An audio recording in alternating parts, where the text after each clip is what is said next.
हरियाणा कौशल रोजगार निगम में selection process क्या रहता है, चलिए जानते हैं आज की वीडियो में। सबसे पहले आप सभी का धन्यवाद, आप सभी आज की वीडियो में शामिल हुए।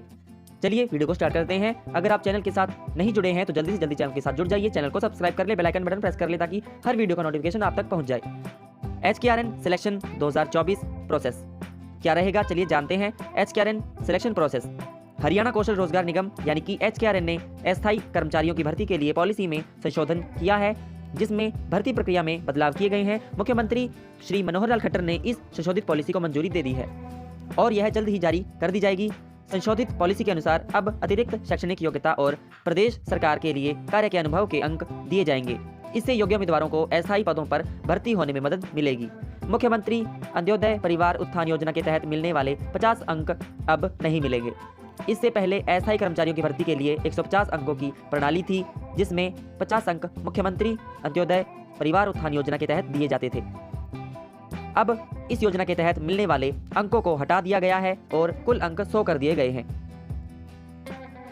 हरियाणा कौशल रोजगार निगम यानी कि HKRN के तहत अस्थायी कर्मचारियों की भर्ती के लिए नई नीति में अधिकतम आयु सीमा में 5 साल की छूट दे दी गई है। अब कर्मचारी अधिकतम 58 साल की उम्र तक सेवा में रह सकते हैं। HKRN सिलेक्शन प्रोसेस इसके अलावा अतिरिक्त स्किल योग्यता के लिए अब केवल 5 अंक दिए जाएंगे, जो पहले 20 अंक थे। HKRN सिलेक्शन प्रोसेस 2024 पॉलिसी में यह मुख्य बदलाव किए गए हैं। सरकारी नौकरियों में आयु सीमा में बदलाव किया गया है। अब न्यूनतम आयु सीमा 18 वर्ष और अधिकतम आयु सीमा 42 वर्ष है। इसके अलावा अनुभव के आधार पर अधिकतम 5 वर्ष की छूट दी जाएगी। अनुभव के आधार पर आयु सीमा में छूट का लाभ उठाने के लिए उम्मीदवार को किसी मान्यता प्राप्त संस्थान से संबंधित क्षेत्र में डिग्री या डिप्लोमा होना आवश्यक है। उम्मीदवार को संबंधित क्षेत्र में कम से कम 1 वर्ष का अनुभव होना चाहिए। अनुभव के आधार पर आयु सीमा में छूट अधिकतम 5 वर्ष तक ही दी जाएगी। यदि किसी उम्मीदवार के पास 5 वर्ष से अधिक का अनुभव है तो उसे अधिकतम 5 वर्ष की ही छूट दी जाएगी। उदाहरण के लिए, यदि कोई उम्मीदवार 25 वर्ष का है और उसके पास संबंधित क्षेत्र में 3 वर्ष का अनुभव है तो उसे 3 वर्ष की छूट मिलेगी। इस प्रकार उसकी अधिकतम आयु 42 वर्ष से 30 वर्ष घटाकर 39 वर्ष हो जाएगी। नई आयु सीमा से अधिक आयु के लोगों को सरकारी नौकरियों के लिए आवेदन करने का अवसर मिलेगा। अनुभव के आधार पर छूट से उन उम्मीदवारों को भी लाभ मिलेगा जो अभी भी युवा हैं, लेकिन उनके पास संबंधित क्षेत्र में अनुभव है। HKRN सिलेक्शन प्रोसेस 2024 की पुरानी पॉलिसी के क्लॉज 8.2 को हटा दिया गया है। इस क्लॉज में कहा गया था कि यदि किसी पद के लिए एक से अधिक योग्य उम्मीदवार हो तो उस जिले के अनुभवी उम्मीदवार को प्राथमिकता दी जाएगी।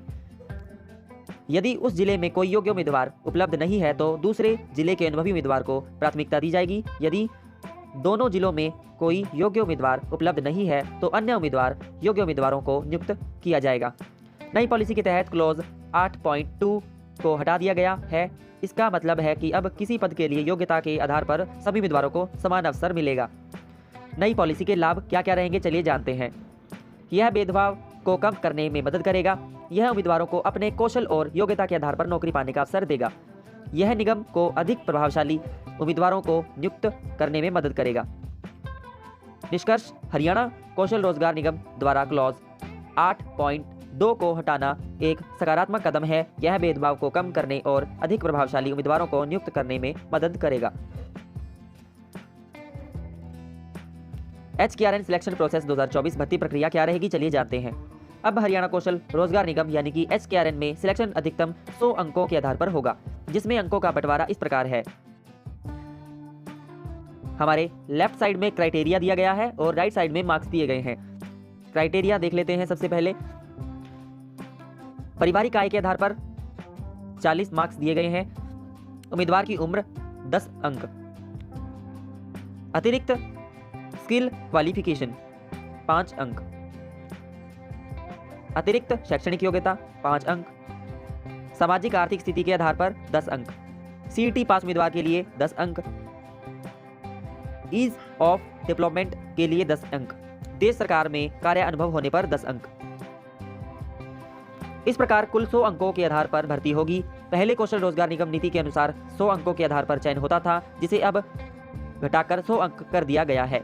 सामाजिक आर्थिक आधार पर 10 अंक इस प्रकार मिलेंगे। अनाथ होने पर 10 अंक मिलेंगे, मगर यह 25 साल तक के उम्मीदवार को ही मिलेंगे। विधवा होने पर जांच अंक मिलेंगे और फादरलेस के 5 अंक भी मिलेंगे।